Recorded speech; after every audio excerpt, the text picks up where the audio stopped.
There's two fuses on the positive bus bar. These are heaters for the fuse that power the heater directly from the battery, and they don't rely on any of the breakers or the house power switch in order to control them.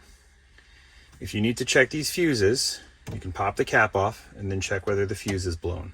The 15 amp fuse powers the heater below the van. The 5 amp fuse powers the Rixon code reader, the S-bar code reader, which is up on the control panel, and it also powers the altitude sensor. These are powered directly from the battery, so that if the heater's running and then you shut power off via the house power switch, it doesn't cause a sudden shutdown on the battery. If you suddenly shut down the battery, it's not good for it.